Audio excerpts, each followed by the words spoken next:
something that's available in all centers? Or I'm excited to have it right here in our backyard, but how available is this? It's very available now. We've been doing this procedure since 1995. I was the first in Atlanta to perform it. I started the program at Piedmont back almost 14 years ago.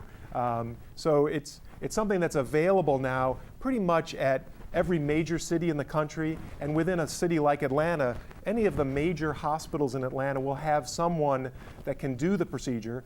I've done over 3,000 uterine fibroid embolizations. I have the largest experience in the Southeast, probably now the single largest in the country. But you can get this procedure done pretty much at any of the bigger hospitals in every major metropolitan area.